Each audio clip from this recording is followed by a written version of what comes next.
El invierno de 1942 cayó sobre Stalingrado como una sentencia definitiva de muerte. La ciudad ardía, mientras el ejército alemán avanzaba decidido hacia el río Volga helado. Hitler había ordenado tomar la ciudad que llevaba el nombre de Stalin. No era solo una conquista militar, era una humillación simbólica calculada. La Luftwaffe bombardeó barrios enteros, reduciendo edificios a montañas de escombros. Miles de civiles murieron atrapados bajo techos colapsados y fuego incontrolable. El humo cubría el cielo como una noche permanente. Los sobrevivientes corrían entre ruinas buscando refugio imposible bajo metralla constante. El sexto ejército alemán avanzó confiado tras semanas de victorias imparables. Venían de aplastar ejércitos enteros en Europa Oriental sin resistencia duradera. Sus oficiales creían que Stalingrado caería en cuestión de día. Subestimaron la determinación soviética y el terreno destruido que enfrentaban. Cada fábrica bombardeada se convirtió en una fortaleza improvisada soviética. Cada sótano oscuro escondía soldados esperando disparar a quemarropa. La guerra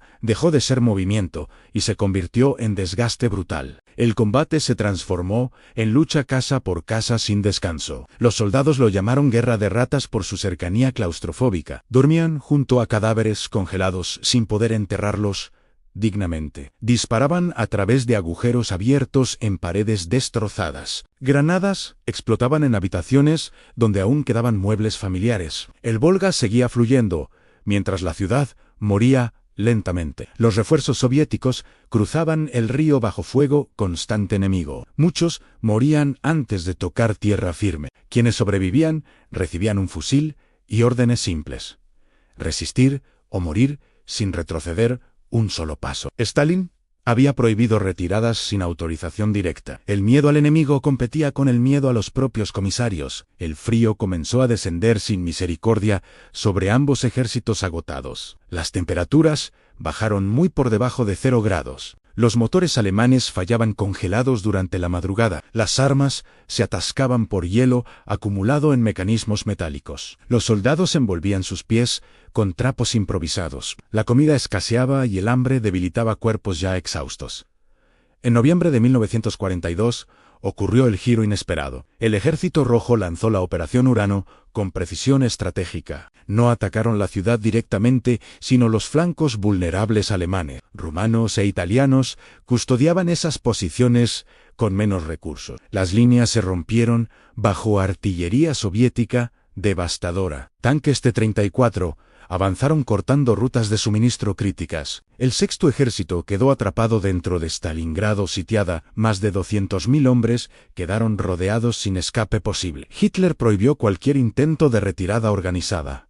Prometió abastecimiento aéreo que jamás sería suficiente. Los aviones no podían transportar lo necesario diariamente. El hambre se convirtió en enemigo silencioso e implacable. Los soldados comenzaron a sacrificar caballos para alimentarse. Después, comieron cualquier cosa disponible, incluso cuero hervido. Las raciones disminuyeron hasta volverse casi inexistentes. La disentería y el tifus se propagaron rápidamente. Hospitales improvisados carecían de medicamentos y calefacción. Muchos heridos murieron congelados, esperando ayuda imposible. Las cartas enviadas a Alemania describían desesperación creciente. Algunas nunca salieron del cerco soviético impenetrable. El optimismo inicial fue reemplazado por resignación silenciosa. Oficiales comprendieron que la derrota era inevitable, pero las órdenes seguían siendo resistir hasta el final.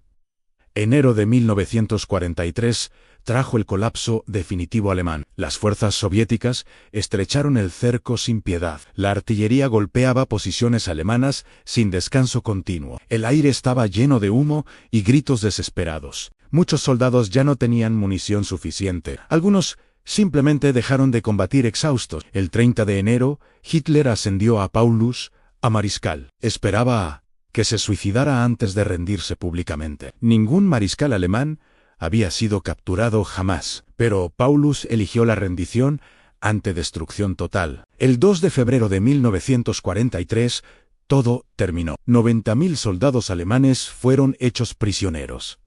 Solo una fracción regresaría años después a casa. Más de 1 millón de personas murieron en la batalla. Civiles y militares quedaron enterrados bajo nieve eterna. Stalingrado se convirtió en símbolo del sacrificio soviético. La derrota marcó el comienzo del retroceso alemán irreversible.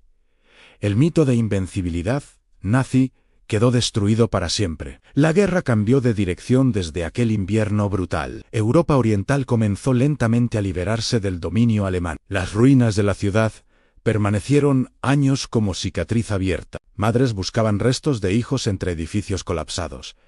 El Volga seguía fluyendo indiferente al sufrimiento humano. La historia recordaría a Stalingrado como punto de quiebre decisivo. El precio fue inimaginable en vidas humanas perdidas. Pero para muchos soviéticos significó supervivencia nacional absoluta. Cada calle defendida representó resistencia contra aniquilación total. Cada soldado caído se convirtió en símbolo patriótico eterno.